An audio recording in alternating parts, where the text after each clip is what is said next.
Welcome everybody to this week's episode of the Halal Gap. My name is Sofia and I'm here with Hamada, and we are joined by an inspiring artist whose work focuses on illuminating shadows and lifting the veil covering the nuanced cultures of people of color. Ayanna Sharif is an American filmmaker, storyteller, and producer, and previous winner of one of our Mosquers Awards in this past festival season in 2018. Thank you so much for joining us. Thank you for having me. This is awesome. So you are currently in Thailand. Yes. Do you want to tell us a little bit about what you're doing there and your time there? Well, I'm actually just living now. I was working on a movie for Spike Lee, but it ended, and now I'm just here living, about to leave. That's incredible. You know. Sorry, you said Spike Lee? Yeah, did you say you were working with Spike Lee? Oh, okay. So, actually, it's kind of crazy. Spike was in Chiang Mai filming a movie for Netflix, and I got on the film, and it was probably one of the biggest productions I've ever been on, but it was pretty awesome. So how did you get involved with that? Did you go there with the intention of working with him, or was that like a coincidence? So actually I came here in December. I left to go back home in February just for for 2 months, because in Chiang Mai the pollution goes up during a certain time of the year, and everybody tries to leave to get away from that. And basically a couple weeks in, right after the Oscars happened and he won, he flew to Chiang Mai, Thailand, and started posting about how he was filming a movie here. And I'm like, are you freaking kidding me? Like, I work in film. Spike Lee is like legendary, especially in like my community, as a black filmmaker. And he's in Chiang Mai, the random city that I chose to live in. So I'm basically just calling all of my New York, LA, Baltimore, everybody, like film contacts, and no one knows anything. So it's like dead ends across the board. Then I start to see like posts about casting calls throughout like my travel groups on Facebook and things like that. And I'm like, are you kidding me? Like, I need to get on this film. I don't want to be an extra. I want to be a crew member. And so I start hitting up people who post the casting call, but no one knows anything about crew opportunities. And the one person who kept posting about it, I asked them, and they said that all the crew positions were filled. I was like, are you serious? First off, I work in film back home. I know how films are. People drop off of those things like every couple hours. Like, someone doesn't show up to work, someone does a bad job, they're off the film, and they're replaced, So I'm like, that's not real. I need to be able to like put my resume in or something. So I see that my friend is hosting a party for Spike, and I hit him up, and he's like, oh, I don't know much, but I know that they are holding a casting call at the party as well. And I'm like, okay, well, maybe if you find out anything, let me know. And he's like, okay, well, hopefully if you can get here, that'll be great too. And so a couple weeks go by. I'm having brunch with my dad in my living room, and I'm just kind of moping around. My dad's like, what's wrong? Like, and I'm like, it's crazy. Spike Lee's in Chiang Mai, and I'm not there now, and I don't know how to get onto this film, and no one else is like giving me any information. And he's like, oh man, he's like, what do you think is gonna like be better, like for you think you would be able to meet him if you were there? And I'm like, probably. I mean, it's a small town, and apparently everybody's meeting this guy because he's just walking down the street. And so he's like, well, do you want to go? And I'm like, yeah, I do. I really do want to go. And he's like, well, we can make it happen. And I'm just like awkwardly sitting there like, what? And he's like, really? He's like, we can make it happen if you really want to go back. Like, if you're really about it and you're really going to try and get this job. And I'm like, yeah, okay, I really want to do it. And he's like, well, you're not looking for airplane tickets. I don't think you're serious.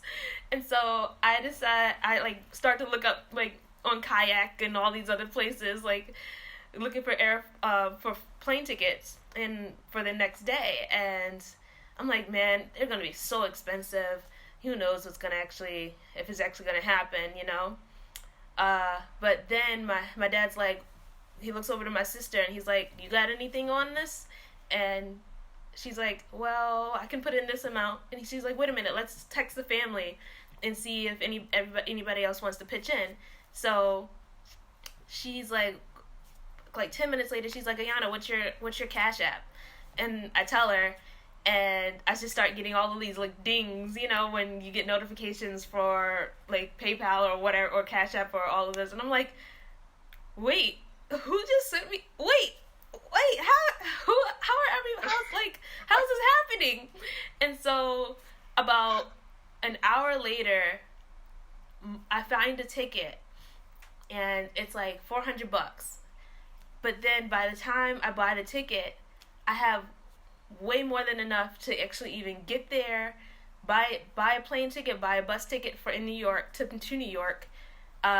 get a hotel, hostel, whatever I need to stay in when I'm in Thailand, before I find another apartment or whatever. And so I buy the ticket. It's for the next day on Monday from New York at 12 p.m. So that meant I had to pack all of my stuff. And then I had to get on the bus at 3 in the morning. I get to the bus station late.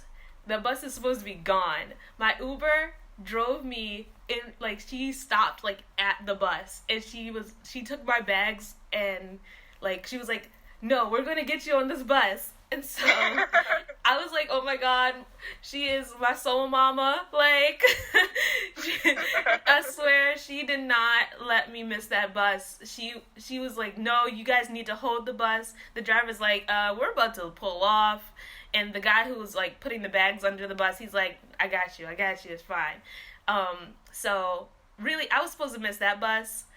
I got to New York at about, it was 7 a.m. I had to get to JFK from lower Manhattan, which is super far. It was just a crazy, crazy day. But I got to the airport, and I got on my flight. I got to Thailand on Tuesday. Tuesday night at midnight. The party's on Wednesday. And I go and I get there, check into my hostel, and once I get to the party, I'm like, okay, this is crazy. It's just a casting call. They're not even really doing any type of real talking or anything, but they're letting people take a picture, write down their age, height, and all this stuff, and get in line to take a picture with Spike and just introduce themselves to Spike. So I do all of that, not caring if I get a call for a cast, for extras. But I get in line, I'm pitching myself to every single person, practicing what I'm gonna say to Spike, because I am super nervous, and I'm sure everybody's like, this chick is so annoying. She's just really just trying to get on the film, and she says she works in the industry, but I'm like, oh, I don't care. I just need this to go well. And so I finally get to Spike, and I sit down, and he's like, all right, well, you want to take a picture? And I'm like, oh yeah, I'm Ayanna. I'm from Baltimore. I'm a filmmaker. I actually work in the industry as a script supervisor. And he just lights up. He jumps up and is like, you're a script supervisor? Wait, hold on. And he's going back and forth looking for his producer, and he finds him, and he's like, she's a script supervisor. She's a script supervisor. And he's like, all right, you need to talk to him after this. And he's like, you want a picture? And I was like, yeah, sure. And so I hold up my phone trying to take a selfie, and my hand is like shaking. It's like trembling. And by the time like I get up from my seat to talk to the producer, I look down at my phone and look at the picture, and it's like trash. It's blurred like everywhere. Like, of course, I'm like, great. The one time I can get a picture with Spike Lee, and it's like you can barely tell who it is. um, but I start to talk to the producer, and he's like, "Oh, you're a script supervisor. What are you doing in Chiang Mai? Like, what are you doing in Thailand?" And I'm like, I decided to move here, just get a break, start working on my own thing, you know. And he's like, "Oh, really?" He's like, "Well, we have a script supervisor, but she's Thai, and the language barrier has been kind of hard for Spike." And he's like, and I'm like, "Well, I speak English, so it'll be great." And he's like, "Well, how would you like to be here for another 3 months?" And I'm like, I would love that. I mean, I'm living here anyway, so yeah."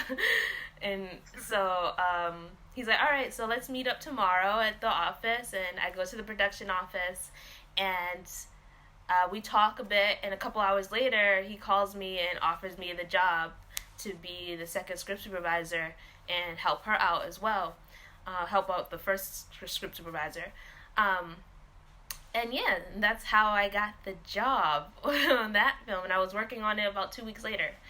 So Yeah. what was it like working like on that massive of a film set and with a director like as seasoned and awesome as Spike Lee? Like, what was that like? Was it super different from stuff you've done before? Very, very different. I feel like every film set is different, but this one was massive, and it also was with a lot of seasoned filmmakers that have been in the game for 30-40 years, you know. Most of the department heads were like older guys who started when Spike started, you know, back in like the early 80s, some of them even in the 70s maybe. But yeah, it was super different. We had a foreign crew and a Thai crew. So the Thai crew was just as massive as the foreign crew. People from New Zealand, Australia, from England, the UK, from France, like everywhere, you know, and from America and Canadians. I had to shout out the Canadians because you guys, but but also, but she was actually like one of my favorite people on set. She was hilarious. And yeah, it was just amazing. I learned so much just from being a script supervisor and being right next to Spike most of the time, and working with these seasoned actors as well. Like, even the actors have been in the game for forever as well. It wasn't one of those movies where it had like a huge young cast. It was an older cast. It was about some veterans, so they were much older. And like it was just an amazing experience. Spike is crazy, hilarious, and once you get comfortable with the people around on set and the people that you looked up to forever, they become almost like your peers, and you can joke around with them, and it's like, okay, I forgot you were human, you know? So it was pretty great. And that's so cool that you had your whole community supporting you, like your family and everybody who made that happen, your Uber driver who made you get on that bus. Like, that is so cool that there were so many people who were instrumental in doing that and making that happen for you. Do you like feel like your community, that you've had a lot of that type of support from the people in your life all throughout? Yeah, actually. I'm always surprised by how much support I have, just because I see so many people talking about how they're not supported, and how like how most people don't give them the flowers before they die, they give them after and all of that.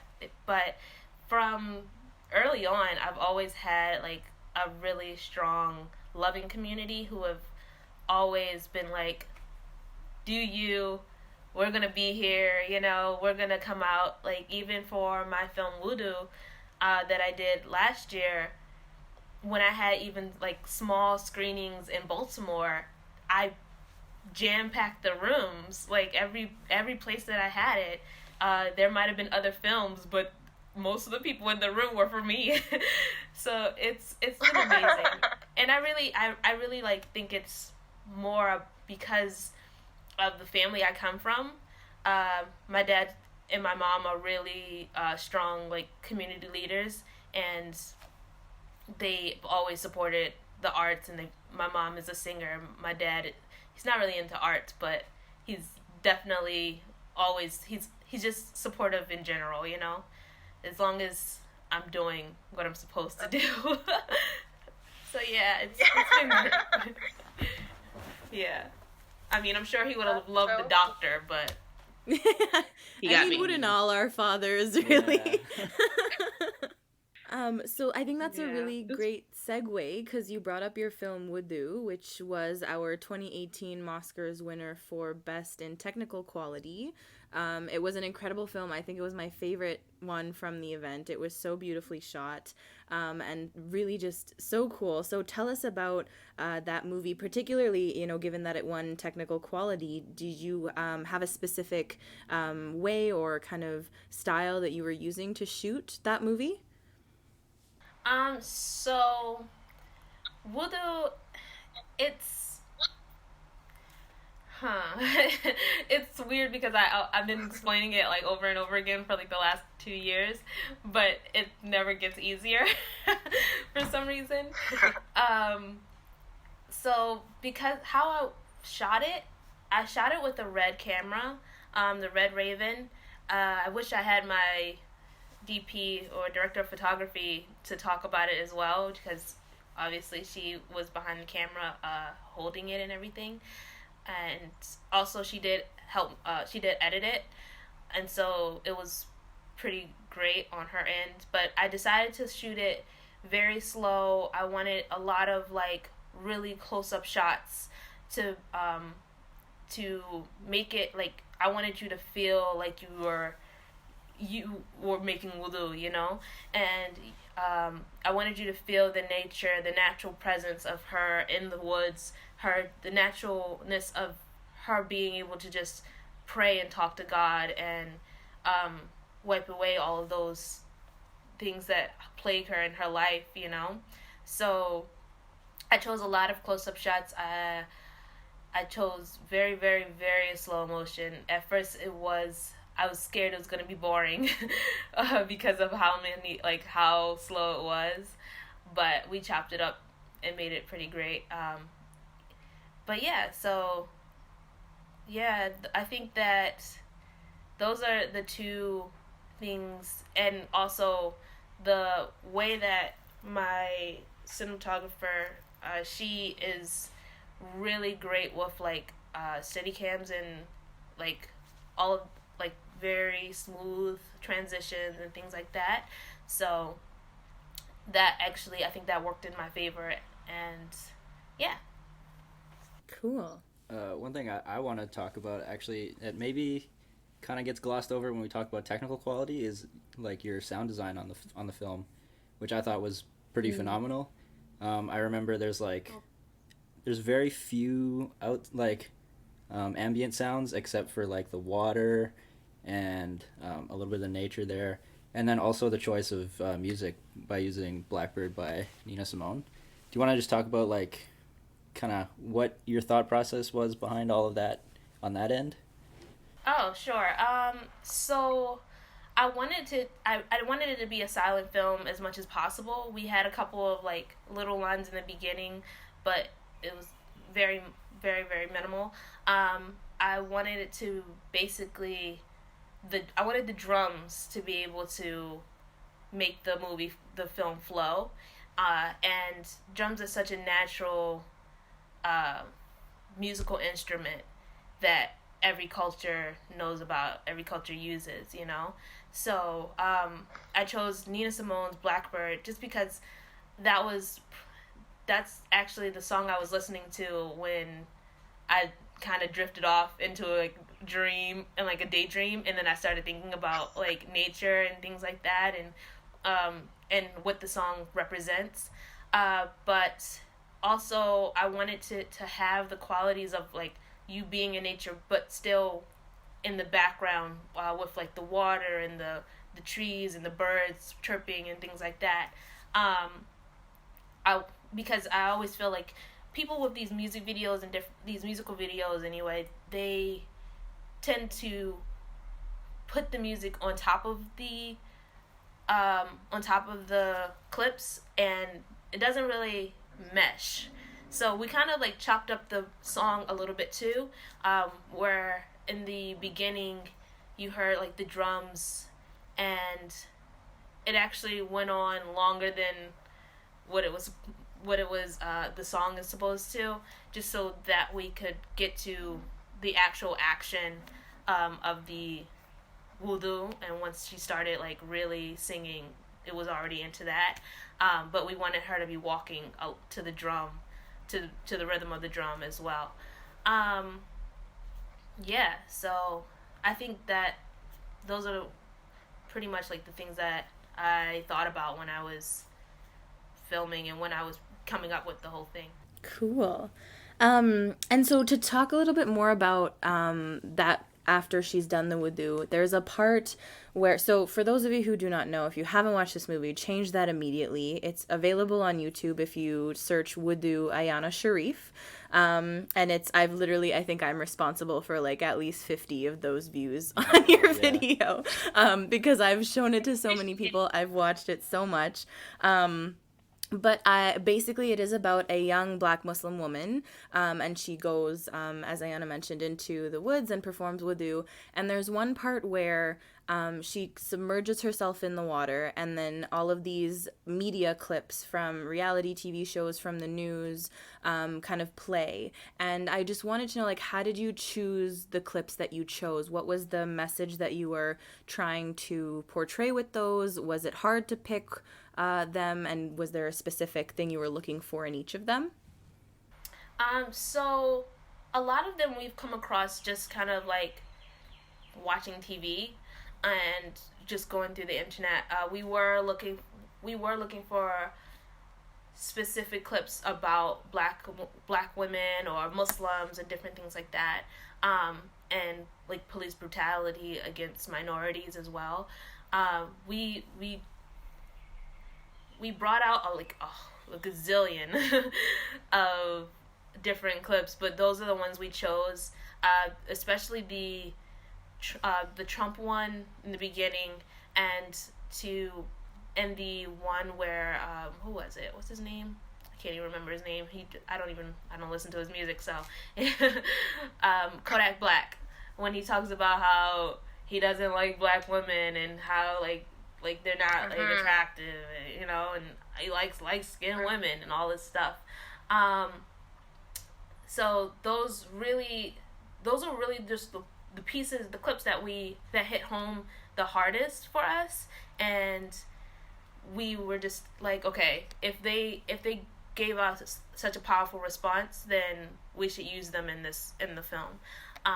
And also with the the media clips that we used, over top of it, we decided to do one of Malcolm X's speeches, and basically to tie it all together and make it, I guess, more like cohesive, I would say. But yeah, like it was just we wanted it to feel kind of like a dream almost as well. Mm-hmm. And so, because as you mentioned, so there was clips about like Black people, about Muslims, and then there was also, you had kind of pictures of Sandra Bland and Trayvon Martin and Eric Garner and stuff about, you had a video of a police officer holding a gun at someone who was filming, and everything like that. Do you what are the links between those things like that you were drawing there? Because it was a very powerful part of the movie, and I think it almost came as like for me anyway, when I was watching it, it was almost like startling because like it was so peaceful, like there were the drums and it was very slow, as you mentioned, and she's performing Wudu and you know, convening with God, and then suddenly it's like all this stuff you just like shown, and it was like really jarring. And so like what was the kind of the link there between choosing these particular clips? So all of the clips, they have to deal with, for me in particular, being a Black Muslim woman. Those are all of the things that I have to deal with, or I'm kind of afraid of in my life. I'm scared of driving black because I could get pulled over at any moment. I can be a Sandra Bland. I am Muslim. So I get all of the Trump hate as well as any like Islamophobia that's happening in the world, you know. So I'm still taking on that, and I'm also taking it from Black men in my life who, or just people in general society, just putting black women, especially dark-skinned women, down. And so all of those pieces kind of just tied into the reality that she faces as a Black Muslim woman, as a Black dark-skinned Muslim woman. And putting them together, I mean, when she submerges, it's almost, I want it to feel almost like a baptism, you know, where she kind of is reborn from all of that, and she's letting that go, but also, I mean, it's always going to be still there, but she's just releasing it at that moment. And I think that was like really clear. Like I definitely think as a filmmaker you very much achieved that, because I think it was such a cool way to kind of show how like the two worlds of like spiritual and then like material, like how those two worlds kind of intersect, especially for marginalized people, and how like those are very real struggles that everybody has every day when they're, you know, figuring out how to live in this world and how to take up space in this world when you exist as not like a rich straight white man. Yeah. So that's very, very cool. Also kind of switching gears but sort of related, so you do both film and photography, and on your Instagram and everything there's a lot of photography of yours, and so do you have a preference for which one you like better, or like which one you got involved in first? I sure do. I do not categorize myself as a photographer, just because, like, I feel that there are actual photographers out there that can take that I guess title and do something with it. I really don't like taking pictures. I like most of the pictures on my Instagram are from my iPhone, so I like editing pictures. What? Those are fun. That's fun. But like taking the photos, oh no. It's very, very seldom actually when I post on my Instagram, like actual photos of things that I take pictures of. But so I definitely prefer filming. I prefer being in back of a moving camera. And I prefer directing more than anything, but at the same time I use photography as a way to learn more about my shots as a director, and because it all ties in together, you know, like, yeah. So like if you're a photographer, you're learning about composition, you're learning about lenses, you're learning about the way things move in a frame. So that's usually the first way that most like filmmakers start to learn about their craft anyway. So I mean, I wouldn't say I'm a photographer. I would say that I'm a filmmaker that uses photos to learn. Cool. Okay. I mean, like, as a director, having just recently worked with Spike Lee, how has that kind of like maybe informed you or like helped educate you a little bit more? Oh, definitely. Oh my God. Like, the way that he directs and the knowledge that he has given me, just kind of being on the sidelines, just watching him, because as a script supervisor, you're always next to the director, as well as much as possible. So that's people say that when you're a script supervisor, usually they move up to be a director, if they're not just going to script supervise for the rest of their lives. So yeah, it's a perfect opportunity to almost like to shadow a director, you know. I learned so much about being organized and knowing exactly what you want, and not taking no for an answer, because a lot of people on set will think that they know more than you do, or know what you want, you know. They think they know what you want, but in the end, if you're not able to articulate and hold strong to your thought, then people are going to take over, and other people are going to take over, and it's not going to become your film anymore. So I definitely learned that from Spike. He's definitely strong in that sense, as he does not play when it comes to how he wants things framed up, but he will let you do your thing if that's your forte, and he knows, and you know exactly what he's looking for, and you respect that vision, you know. Also, the way he collaborates with the rest of the team, he talks to everybody differently, you know. And you have to be able to do that as a director and producer. You have to be able to learn how to speak to people in the way that will get things done for that individual. So it's like managing a set, you know. That's one of the main things I learned from him being on the film. Yeah, it was amazing. I learned so much, but those are like the main ones. Oh, it's like making me nostalgic because I miss those people. I miss everybody. It was like a big old family. We were with each other for like 6 days a week sometimes. Yeah, 6 days a week. We didn't do a 7th day, thank God. But but yeah, it was a great experience. That's so cool. So do you think you've made like connections and relationships where this won't be the last Spike Lee movie or large set movie you'll be involved with, inshallah? Inshallah, I hope. I think I've made a lot of connections with a lot of the crew members. Spike is very quiet, so I'm not I don't know about that one. Yeah.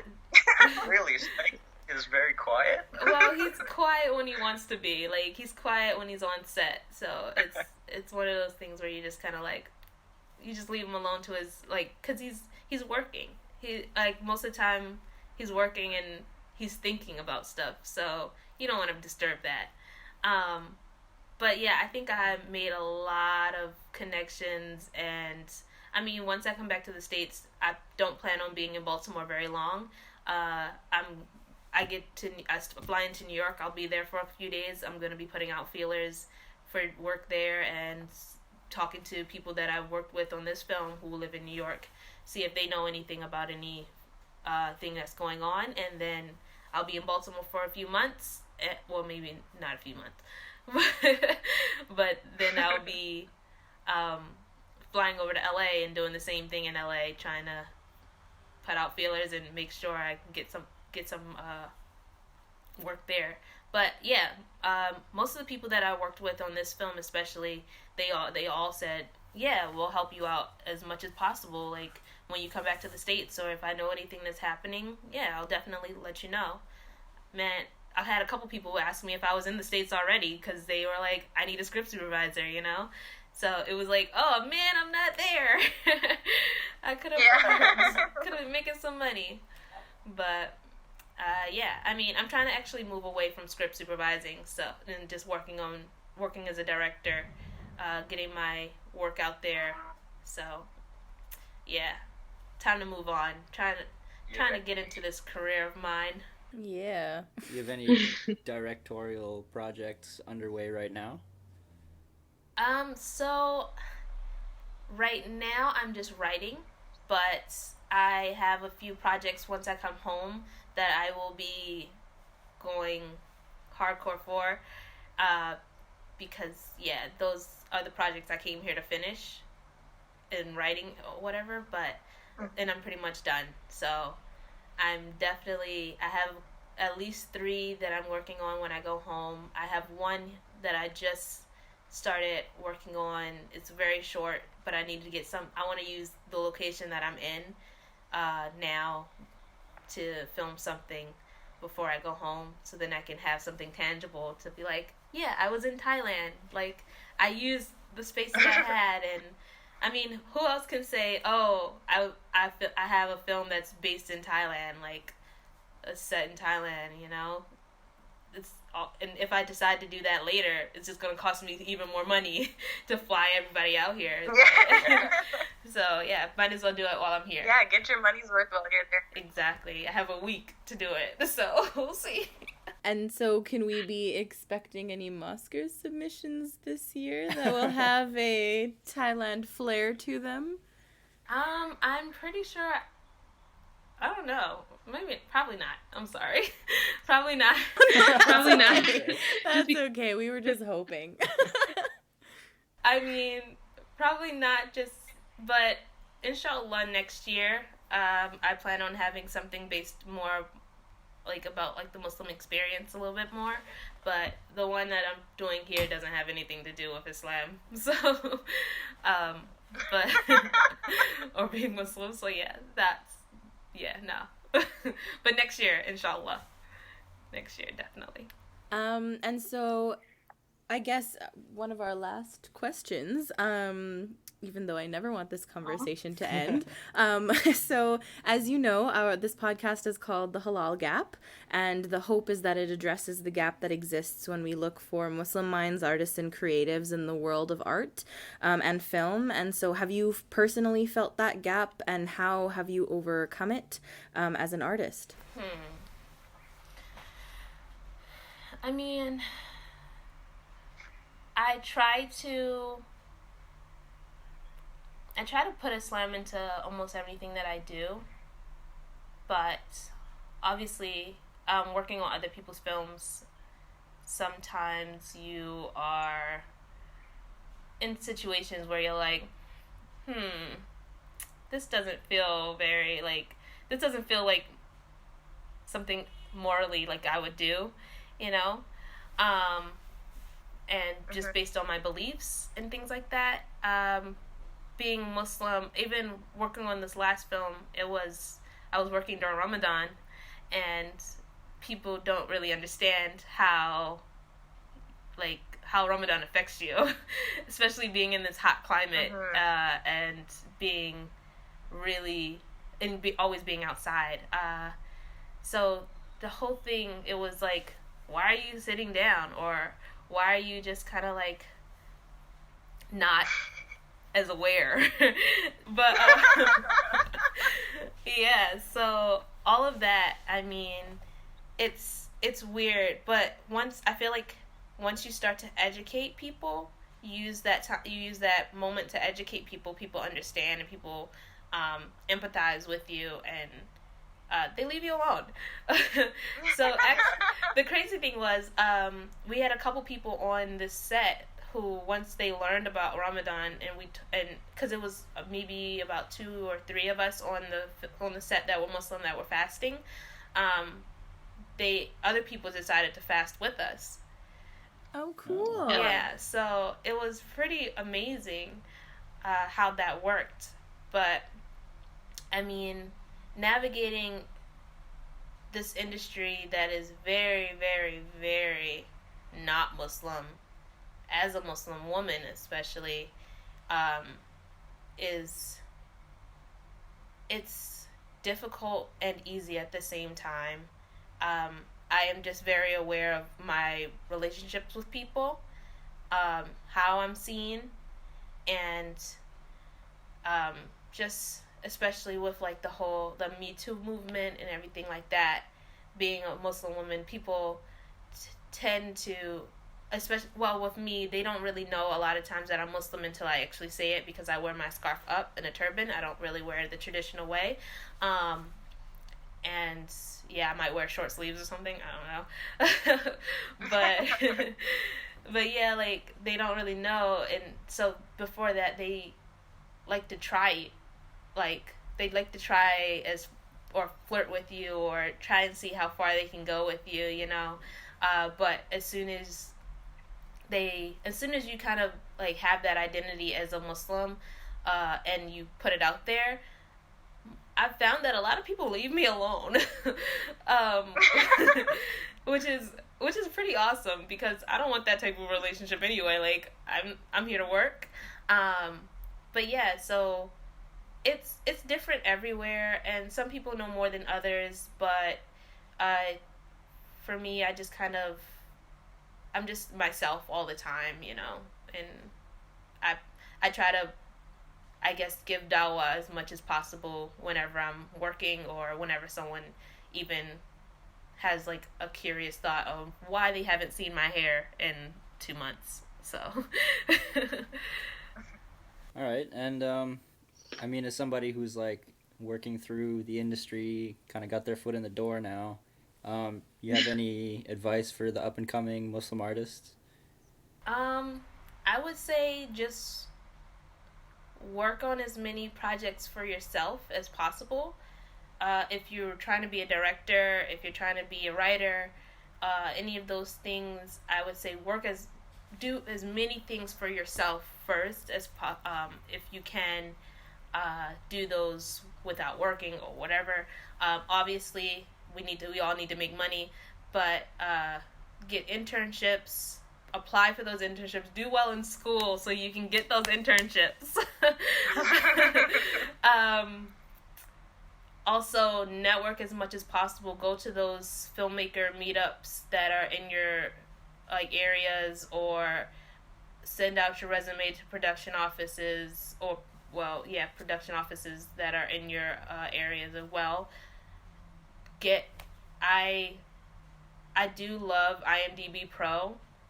It's like $150 for the year, and it tells you it has so much information on like the production studios that are working on a film, and it'll give you like some numbers, email addresses, and different things like that.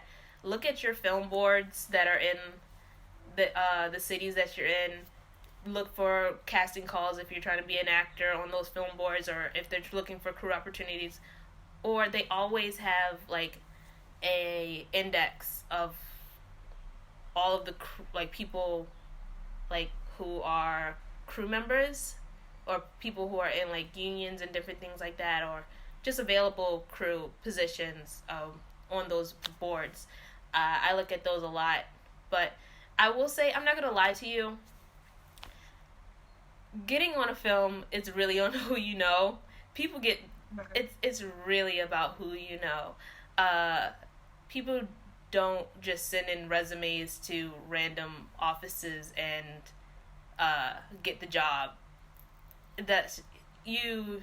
If anything, find one person that can be like, oh yeah, I know somebody that might be able to help, or even if you send your resume to that production office, give them a call. You know, I mean, it might be annoying. You might not get the job, but you might get the job too. I've known a couple people who've gotten jobs just from calling in. You know, but I think that the best way to get noticed is to work on your own films, your own projects, and those are the people that people recognize, you know. Mm-hmm. Yeah, because you don't have to live in LA. You don't have to live in Atlanta or Vancouver or any of these big film hotspots. If you're a cinematographer, if you're a director, if you're doing if you're a writer, if you have enough projects on YouTube, Vimeo, and putting it out there and putting it in film festivals. Oh, definitely go to film festivals. Film festivals are amazing ways to learn, to meet people. Yes. Go to Yes, film yes, they festivals. are. Thank you, Ayanna, for that. Film festivals are the best. They are. I swear. But like, yeah, those are the best ways to get noticed in film festivals and on YouTube, on Vimeo, on like just little. If you even have screenings at colleges or just like screenings in your city for private screenings for yourself and your friends and your community, like things people notice. People start to notice. But that's it. Cool. No, thank you. That was incredible.